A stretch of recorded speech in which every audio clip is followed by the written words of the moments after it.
Diz assim então a palavra do Senhor, Efésios 6, 21 a 24. E para que vós também possais saber como estou e o que eu estou fazendo, Tíquico, irmão amado e fiel ministro no Senhor, vos informará de tudo. Eu o estou enviando com esse objetivo, para que saibais da nossa situação e para que Ele vos conforte o coração. A paz esteja com os irmãos e também o amor com fé, da parte de Deus Pai e Nosso Senhor Jesus Cristo.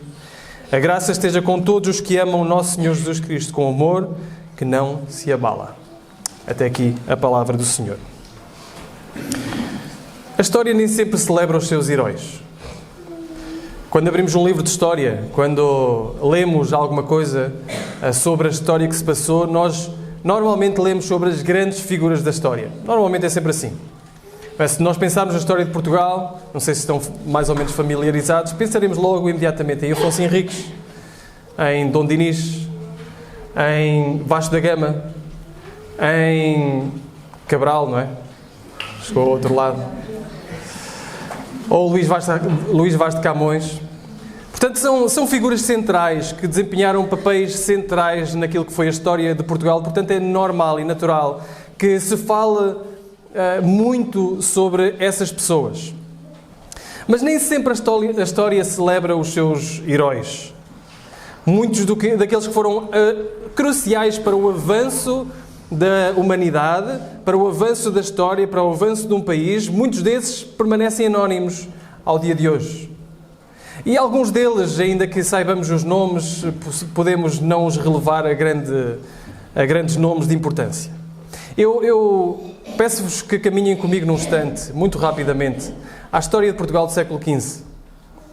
Lá naquele Portugal empoeirado, ainda sem alcatrão e sem eletricidade e sem essas coisas todas na altura, aquele Portugal empoeirado do século XV, encontramos um homem ali que não é muito conhecido da maioria, mas que mudou a história de Portugal. O seu nome chamava-se, ou era, Pero da Covilhã. Não sei se já ouviram falar. Pero da Covilhã. Ora, Pero da Covilhã foi alguém que foi enviado por Dom João II numa missão secreta. A missão secreta de Pero da Covilhã era andar ali pelos reinos do norte da África, ali do Oriente, até chegar à Índia e tentar perceber o que é que se passava em relação ao desconhecido, à lenda do Preste João, do presbítero João. Havia uma lenda nessa altura. Portanto, era perceber como é que se passava isso e era tentar mapear ao máximo para que os portugueses depois pudessem encontrar um caminho marítimo para a Índia. A Índia era o grande objetivo de chegar. A Índia era onde havia as especiarias, onde havia todas aquelas coisas que os europeus muito queriam, e era esse o objetivo de lá chegar. Vasco da Gama chegou lá. E Vasco da Gama nós conhecemos. Mas sem Pero da Covilhã não seria possível ele ter lá chegado. Ou pelo menos seria muito adiada a viagem, o caminho marítimo até à Índia. Pero da Covilhã nunca chegou a voltar a Portugal. Não é um nome conhecido. Ele não suspeitava que um dia, em 2025, fosse mencionado o seu nome numa igreja.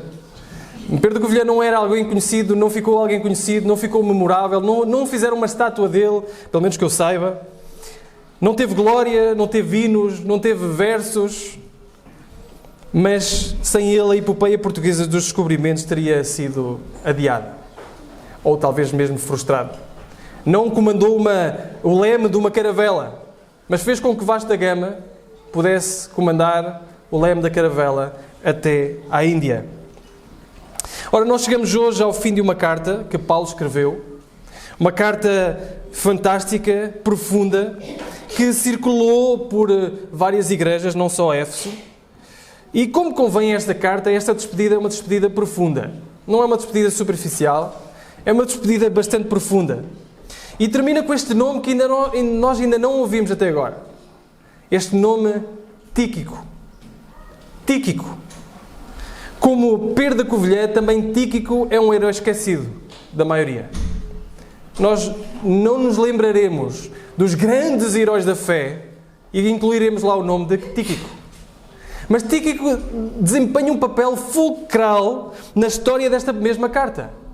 Sem Tíquico, provavelmente nós não teríamos a carta aos Efésios aqui entre nós. Sem Tíquico, aqueles irmãos em Éfeso não tinham recebido as palavras de Paulo. Sem Tíquico, aqueles irmãos em Éfeso não teriam sido encorajados. E, portanto, Tíquico desempenha um papel fulcral. É quase como um herói esquecido. Paulo termina então com este gesto pastoral, com este gesto pessoal, com este gesto afetivo, com uma pessoa a ser enviada para que pudesse consolar os seus corações.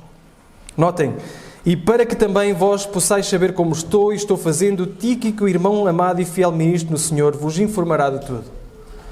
Aí vai ele, com a carta na mão, para entregar aos Efésios e para informar de tudo o que se passa e de e para consolar o coração daqueles que estavam a ouvir. A carta aos Efésios, irmãos, é uma das mais teológicas e profundas.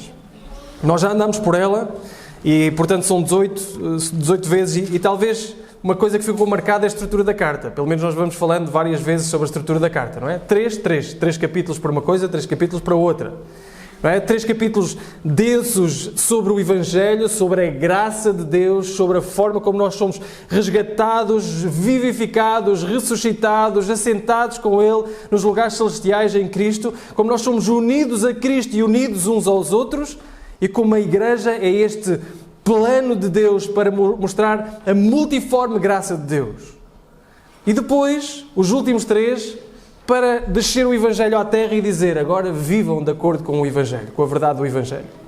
Portanto, andem unidos. Se Deus vos reconciliou, reconciliem-se uns com os outros. Se Deus vos amou, amem-se uns aos outros. Se Deus vos santificou, andem em santidade. E, portanto, existe esta estrutura magnífica da própria carta, que agora chega ao fim e que quase que une estes adjetivos, estas profundidades, em poucas palavras e em poucas letras. Ao chegar ao fim, como nós dissemos, ele é repleto de emoção, não é superficial na forma como fala. E o texto que nós lemos agora está dividido em 2 blocos fáceis de identificar. 2 blocos fáceis de identificar. O versículo 21 e 22, Paulo então explica qual é o papel de Tíquico ao enviá-lo e o seu relacionamento com os Efésios. E depois, no versículo 23 e 24, o Paulo despede-se com uma saudação final, onde comporta os grandes temas da carta. Então, no fundo, o texto que nós lemos divide-se nestes 2 blocos, e são estes 2 blocos que nós iremos analisar. Primeiro, nós veremos uma parceria de coração, nos versículos 21 e 22, uma parceria de coração, e nos versículos 23 e 24, o coração da parceria. Se primeiro vemos uma parceria que é de coração, depois o coração da própria parceria. Então vamos aos primeiros 2 versículos. E para que vós também possais saber como estou e o que estou fazendo, Tíquico, irmão amado e fiel ministro no Senhor, vos informará de tudo. Eu estou enviando com este objetivo, para que saibais da nossa situação e para que Ele vos conforte o coração. Então Paulo está a terminar a carta. No último domingo nós vimos que Paulo, a última coisa é pedir orações por ele e pelos santos. Portanto, Paulo pede orações e digam, orem por mim para que me dê ousadia de pregar o Evangelho e orem também uns pelos outros, orem por todos os santos. E Paulo fecha com uma lembrança da sua própria situação. Orem por mim, mas orem para que eu proclame as verdades do Evangelho com ousadia. E termina estes 2 versículos logo a seguir a mencionar estas 2 personagens, ele mesmo e o próprio Tíquico. E é nesse sentido que nós iremos olhar. Nesta parceria de coração existem pelo menos 2 pessoas. Existem 3, que é o relacionamento com Éfeso, mas existem 2 pessoas. É Paulo e é Tíquico. Iremos olhar para 2 características de Paulo aqui, 2 características de Tíquico aqui. Primeiro então Paulo. Paulo é um homem real. É a primeira característica de Paulo. Paulo, o homem real. Vejam. E para que saibais também a meu respeito e o que faço. Não imaginem, irmãos, Paulo como uma escultura de mármore fria, inerte, que não passa emoções. Paulo era um homem real. Paulo tinha as suas dificuldades. Paulo tinha os seus problemas. Paulo tinha as suas alegrias, mas também tinha as suas tristezas. Paulo era um homem de carne e osso. E ele, no final desta carta, diz, eu quero que Tíquico vá e vos diga acerca de mim, acerca da minha situação e acerca do que eu faço. Porquê é que Paulo diz isto? Porque Paulo se importava com eles, em primeiro lugar. E Paulo queria que eles se importassem com ele também. Paulo queria que eles se importassem com ele. Que exemplo para nós, irmãos. Que evangelho é esse que nos faz como um super-homens intocáveis, inertes, fechados, no nosso próprio mundo individualista, onde nós não passamos e não queremos que os outros saibam de nós, nem o que nós fazemos. Paulo é um apóstolo de Jesus Cristo, um homem de Deus, que tem pregado o evangelho de uma forma poderosa por todo o Império Romano. Ainda assim, ele é um homem que precisa de comunicar a sua situação. O que faz para que possam orar também por ele. Paulo, o maior dos apóstolos, deseja que saibam do seu estado. Irmãos, não existe forma de nós conseguirmos perseverar sozinhos na vida cristã. Não existe. Paulo percebe isso. Quer que os irmãos saibam da sua situação. Quer que os irmãos saibam aquilo que faz. Nós temos insistido nesta tecla durante toda a carta. Nós precisamos uns dos outros. Não existe maneira de nós caminharmos a vida cristã de uma forma sozinhos, solitária. Não existe. Nós precisamos uns dos outros para nos sustentarmos uns aos outros, nos edificarmos uns aos outros e caminharmos juntos. Às vezes um tropeça, o outro ajuda a levantar. Mas nós precisamos uns dos outros. Não podemos viver a vida como se nós vivêssemos o nosso próprio reino e conseguíssemos sobreviver por nós próprios. Nós precisamos uns dos outros. A santidade de Paulo, a piedade de Paulo, não anulou a sua humanidade. E a nossa também não. Nós precisamos uns dos outros. Lembramos de Jesus. O que é que acontece com Jesus? Jesus, o Deus feito homem, Filho de Deus, sem qualquer pecado, o Deus feito homem, a piedade em pessoa, encarnada. Jesus, momentos antes de morrer, pega em 3 dos seus mais íntimos discípulos e traz com ele e diz: orai por mim.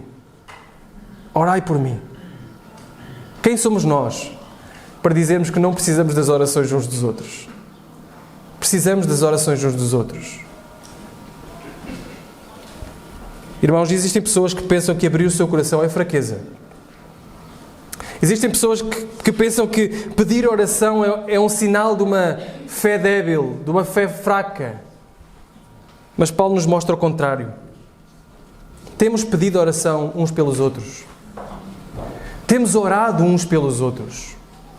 Temos partilhado uns com os outros. Não quer dizer que nós partilhamos tudo da nossa vida com toda a gente. Mas quem é que nós temos ao nosso lado? Quem é que nós podemos nos fazer e caminhar ao lado, nos chegar para ajudar outras pessoas? Não só em momentos de necessidade, nós precisamos de outros, sim, é verdade, mas nós podemos ser ajuda para outros também. A quem é que nós podemos ajudar a caminhar? Irmãos, não nos procuremos esconder por detrás de uma aparente espiritualidade e piedade, porque toda a gente pensa que nós somos fortes e não precisamos de orações, não precisamos de partilhar a nossa situação, não precisamos de nada disso. Nós precisamos uns dos outros. Tal como Paulo. Paulo era um homem que queria que eles soubessem o seu estado e o que estava a fazer. Queria que os irmãos em Éfeso soubessem o seu estado e o que ele estava a fazer. Isso nos leva a um segundo ponto de aplicação aqui. Porque Paulo era um líder. E aqueles que estão em posições de liderança, aqueles que estão em posições a que o Senhor elevou para servir os outros, não para se elevar acima dos outros, mas aquele que o Senhor tem levantado para assearem para a sua obra, precisam de orações. Precisam que a igreja se importe com o que eles estão a passar e com o que eles estão a fazer. É isso que Paulo diz, não é? Irmãos, para que vocês saibam também a meu respeito e o que é que eu faço. A pergunta para a igreja inteira.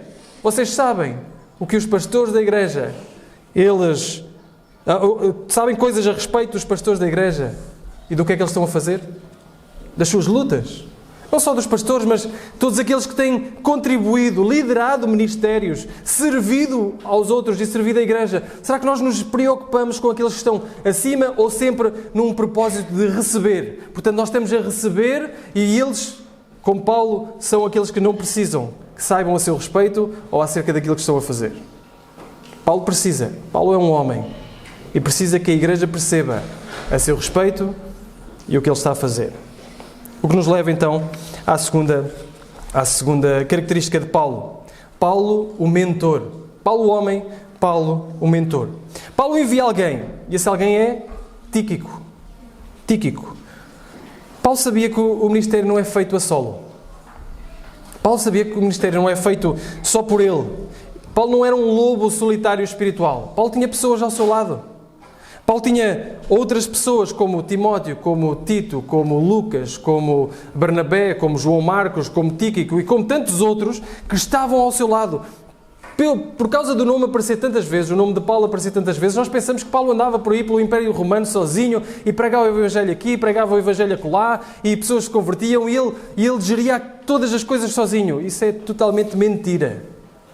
Paulo estava rodeado de pessoas. É só lermos o final das cartas que Paulo escreve aos Romanos, aos Coríntios, e nós vemos uma quantidade de pessoas que estavam ao lado. Está aqui, saúda-vos este, saúda-vos aquele, saúda-vos Lucas, o médico amado, saúda-vos este, que estão aqui ao lado. E estes saúdam-vos.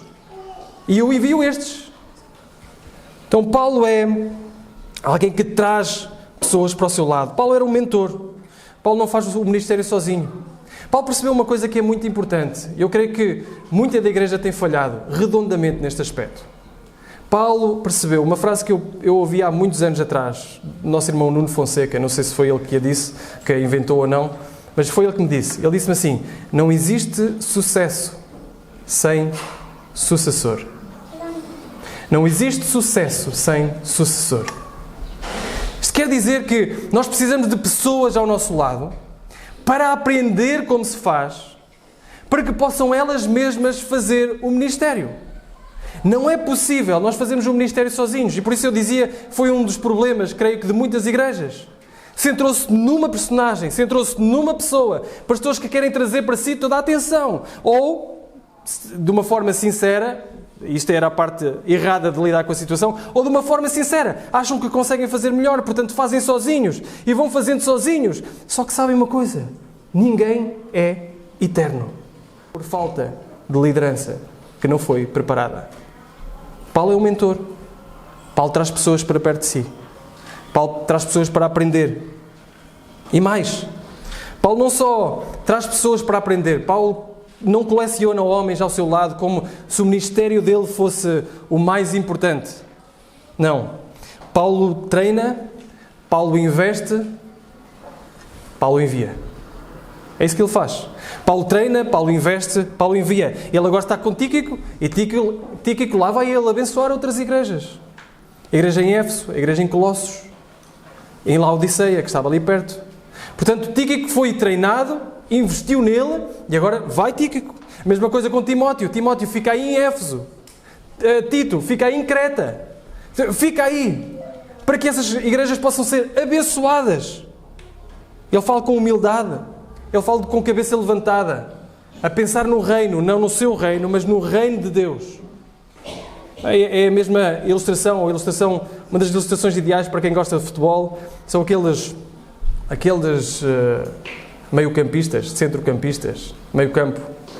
Eles jogam bem quando conseguem ter a cabeça levantada. Não é? Os médios centros, para quem gosta de futebol, não é? Que se centram em si próprios, não servem. O Benfica tinha há uns tempos também um herói esquecido, chamado Paulo Madeira. Alguém se lembra? Sim. Também logo, o Henrique lembra-se. Que jogava num metro quadrado. Era o metro quadrado dele. Portanto, ele não se mexia. E centrava-se em si próprio. Jogava bem? Não, de todo. Claro que não. Porque os melhores médios centros são aqueles que recebem a bola e já estão a olhar para o reino. E começam a distribuir a bola. Que é para o objetivo do jogo é que o golo seja feito. Não por ele, pode vir a ser, mas não por ele, mas por aqueles que são enviados, por aqueles que vão. A mesma coisa na igreja.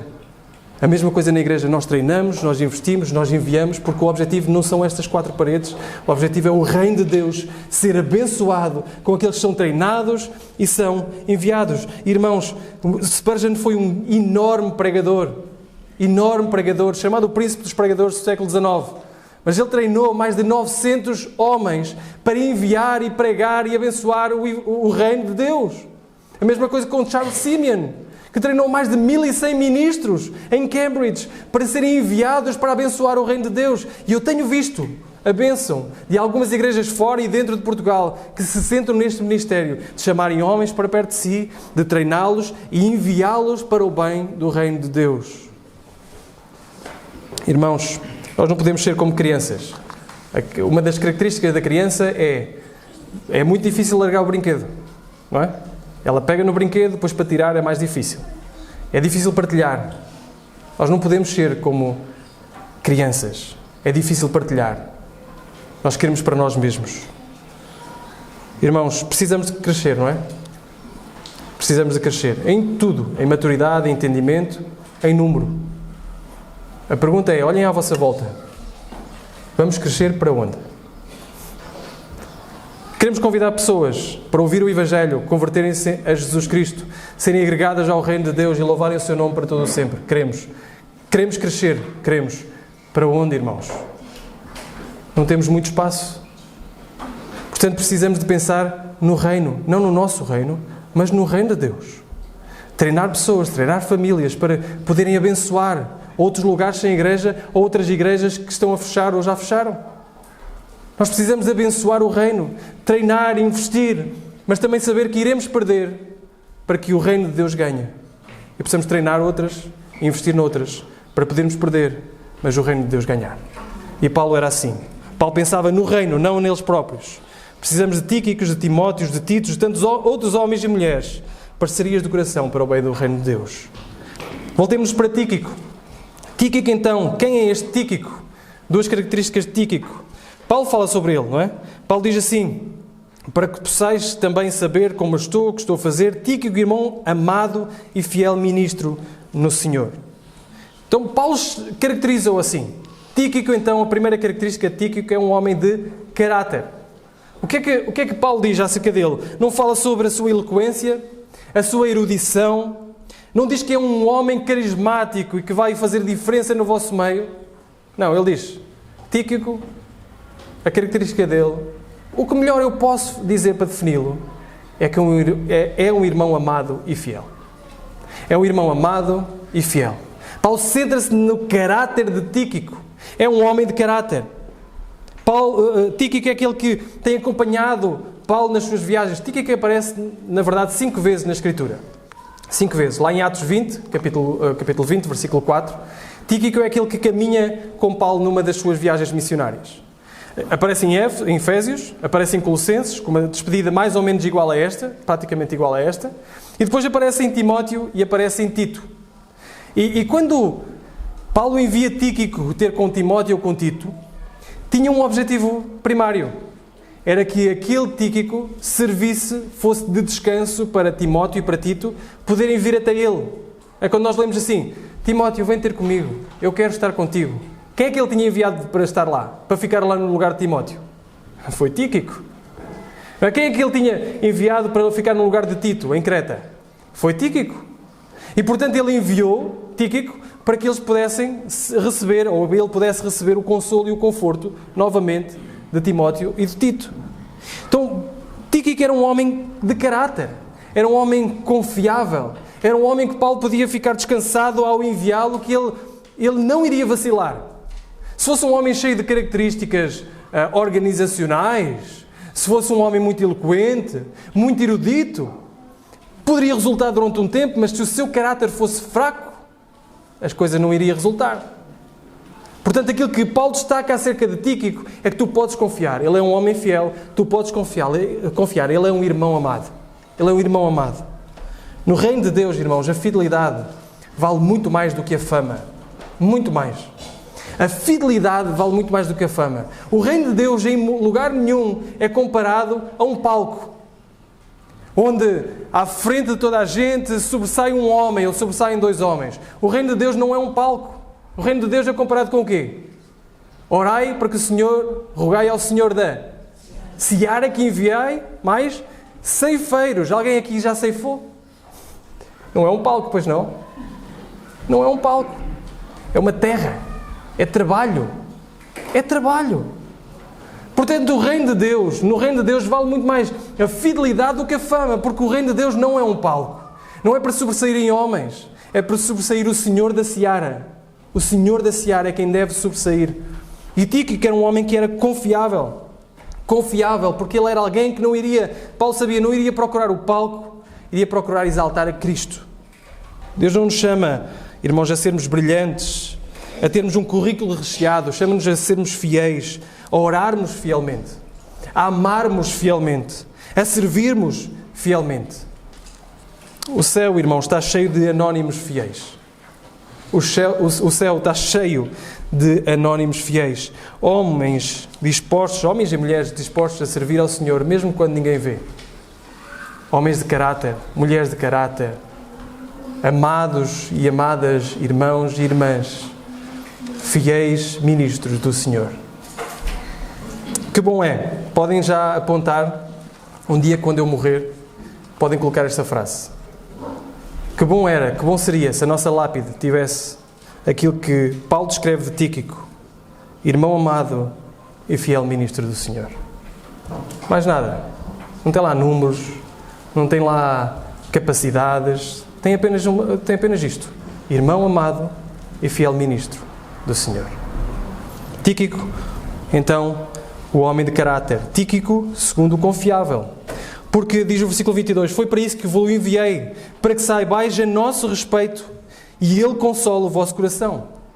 Irmãos, hoje em dia nós vivemos numa era dos e-mails. É fácil, não é? Fazermos chegar a nossa mensagem ao outro lado do mundo em poucos segundos.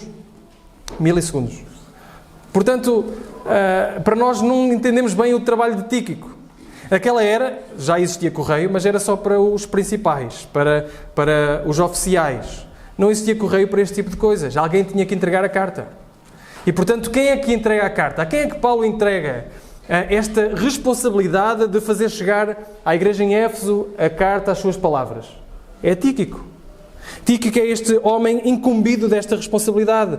E leva esta carta aos Efésios, não leva só esta, leva também a carta aos Colossenses, leva também a carta, em princípio, a Filémon, né? Ao seu lado caminha Onésimo.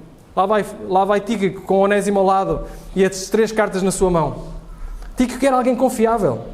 Como diz, é alguém que tem um objetivo, de contar a sua situação e confortar o seu coração, de levar as pequenas coisas, mas também poder confortar o seu coração. Tudo leva a crer, irmãos, foi Tíquico o primeiro pregador desta carta. Bem, ele chegou lá e disse, irmãos, tenho uma carta de Paulo para vocês. E lá está. Começa, abre lá, ainda não havia capítulos, mas já abre no início e diz, Paulo, apóstolo de Cristo Jesus, pela vontade de Deus, aos santos e fiéis em Cristo Jesus que estão em Éfeso. É para vocês a carta. Ouçam lá. Graça e voz, a paz da parte de Deus nosso Pai e da do Senhor Jesus Cristo. E lá está aqui Tíquico, a pregar a carta. A primeira pessoa, em princípio, que pregou esta carta foi Tíquico. Era alguém confiável, a quem Paulo confiou não só a entrega de pequenas cartas, mas também a leitura, o conforto do coração daquelas pessoas. Era alguém disposto a servir. Era alguém que Paulo poderia contar, até mesmo para, como faz com Timóteo e Tito, e nós mencionámos, para ficar no lugar deles, para eles poderem vir. Quão bom, irmãos, a igreja ter pessoas que são confiáveis. É estes que o Senhor usa. Estávamos a dizer que queremos treinar a imaturidade para poder enviar e abençoar o reino de Deus. Quem é que vai ser enviado? Pessoas de caráter. Pessoas confiáveis. Pessoas, homens e mulheres que o Senhor usa, são estes de caráter e confiáveis. Quão bom é ter pessoas que estão dispostas a servir, como Tíquico. Pessoas que estão dispostas a não arranjar desculpas, mas a dizer o que é preciso fazer. É entregar uma carta, eu entrego. É ler a carta, eu leio. É consolar o coração, eu consolo. São pessoas que estão disponíveis para trabalhar. Pessoas que não arranjam desculpas. Irmãos, o reino de Deus prospera. Prospera com pessoas de caráter, pessoas confiáveis, pessoas disponíveis, mas da mesma forma adoece com pessoas cujas prioridades pessoais estão sempre à frente do reino de Deus.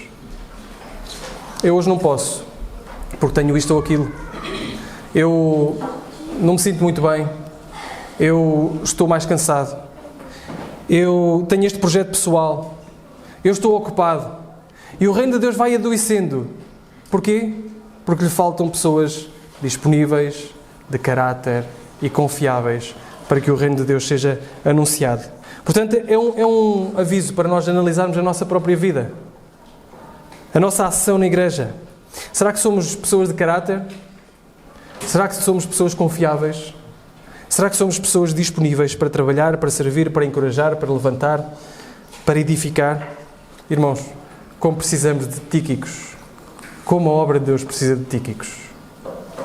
O que nos leva ao segundo ponto e último, o coração da parceria. Versículos 23 e 24. Depois de partilhar a parceria de coração, ele partilha então o coração da parceria, porque nada da carta é acerca de pessoas. O objetivo não é exaltar pessoas, o objetivo não é exaltar as suas qualidades, não é exaltar as suas capacidades. Quem é que é Paulo? Quem é Tíquico? Se não servos do Senhor. Paulo toca então estes três últimos temas e grandes temas da carta para se despedir, que é a paz, é o amor e é a graça. Vejam, paz seja com os irmãos, amor com fé da parte de Deus nosso Pai e do Senhor Jesus Cristo, e graça seja com todos os que amam sinceramente ao nosso Senhor Jesus Cristo. Paz seja com os irmãos. Paulo quase que encapsula estas duas, esta carta com estas virtudes, graça e paz. Paz. Paulo tinha dito que Cristo é a nossa paz. Cristo é a nossa paz. O qual de ambos os povos fez um. Cristo é aquele que traz reconciliação. Juntou os judeus, juntou os gentios numa nova humanidade, num novo povo. Então esta paz que ele está a passar é uma paz que tem origem no Senhor. Não é uma paz que começou neles, mas é uma paz que tem origem no Senhor. Foi o Senhor que tomou a primazia em trazer-nos para Ele, em nos unirmos uns aos outros, em nos reconciliar com Ele. Ele destruiu a hostilidade, Ele destruiu o problema, Ele destruiu a barreira entre judeus e gentios. E Ele mesmo tinha dito, o nosso irmão Gabriel pregou isso no domingo passado, que somos chamados a calçar os pés com o Evangelho da preparação da paz. Portanto, é o Evangelho da paz. Este Evangelho que chegou até nós, que nos reconcilia com Deus, nos reconcilia uns com os outros, está na ponta da nossa língua, porque é a paz que reconcilia também pecadores, outros pecadores, com o nosso Deus. A paz de Cristo une crentes em unidade, une um novo corpo, une pessoas muito diferentes, muito diversas umas às outras, mas também une outros, que ainda não conhecem a Cristo, a nós e ao Senhor. E diz, paz seja com os irmãos e amor com fé. Ele já tinha mencionado no capítulo 1 que nós tínhamos sido predestinados em amor. Que o seu grande amor é a causa da nossa vivificação. Lemos isso. Mas Deus, sendo riquíssimo em misericórdia, pelo seu muito amor com que nos amou, nos vivificou. Então nós somos vivificados por causa do amor de Deus. Não por nós mesmos. Não pelas nossas qualidades. Mas é o amor de Deus que nos vivifica, nos ressuscita, nos reconcilia. Ele também já tinha dito que o amor de Cristo deveria afetar a forma como nós andamos. Ele diz, andai em amor, assim também como Cristo vos amou e assim mesmo se entregou por nós. E depois diz, mais à frente, ainda no capítulo 5, amai as vossas maridos, amai as vossas esposas, como Cristo amou a igreja. Então há sempre esta dinâmica. O amor maior é o amor de Cristo. O amor que nos reconcilia é o amor de Cristo. E este amor e esta paz traz para o nosso relacionamento paz uns com os outros e amor uns para com os outros. Ele deixa isso frisado quando diz esta paz vem da parte de Deus e do Senhor Jesus Cristo. Não vem de nós. Vem da parte de Deus e do nosso Senhor Jesus Cristo. E termina. Com a graça seja com todos os que amam sinceramente ao nosso Senhor Jesus Cristo. Então Paulo roga que a graça de Deus seja com eles. A graça de Deus seja com eles. Uma última vez. Este é um desejo típico de graça nas suas cartas de despedida, mas é mais do que isso. Ganha um significado mais profundo. Lembram-se, agora a terminar, qual é o título da nossa série? Graça explicada, graça aplicada. Exatamente.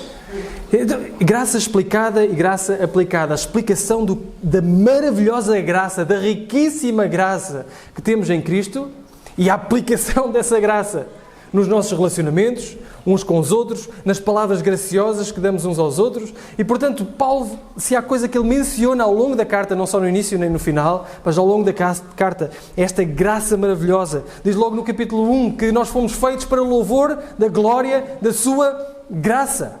Nós fomos feitos com esse objetivo. Não é só a graça que nos resgata e que nos traz para uma nova condição, ela nos direciona os olhos e diz, é ali o objetivo. O objetivo é louvarmos as riquezas da graça de Deus, para todo o sempre. Ele diz que temos a redenção pelo seu sangue, a remissão dos pecados, segundo a riqueza da sua graça. E fomos salvos para mostrar a riqueza, a suprema riqueza da sua graça, capítulo 2. Até diz que os dons que nós temos, para nos servirmos uns aos outros e a igreja ser edificada em amor, ela vem por causa da graça. Então vejam, nós somos salvos pela graça, trazidos ao seu corpo pela graça, pela riqueza da graça, com o objetivo de louvar a riqueza da graça para todo o sempre. Nós, enquanto isso, estamos na igreja uns com os outros e edificarmos e crescermos juntos, vem por causa da sua graça. E mais à frente até diz, as vossas palavras, tenham sempre vossas palavras de graça uns para com os outros, até afeta o nosso falar, a nossa língua. A graça afeta tudo na nossa vida. Resgata-nos, leva-nos para o lugar onde nós queremos e desejamos ir, mas no entretanto, nós somos mantidos e somos transformados pela graça de Deus. Portanto, este é o Evangelho da Graça. O dom imerecido, este presente que não merecemos, transformou a nossa vida e pode transformar a vida dos que estão à nossa volta. Este é o Evangelho da Graça, irmãos. Por isso começa com graça e termina com graça. Graça a vós, diz ele no início, graça seja convosco. Por tudo começa, tudo termina com a graça. Este é o verdadeiro coração da parceria de Tíquico, de Paulo, de Éfeso. É o Evangelho da paz, é o Evangelho do amor, é o Evangelho da graça. O que nos une, irmãos, é o Evangelho. Não são as nossas afinidades.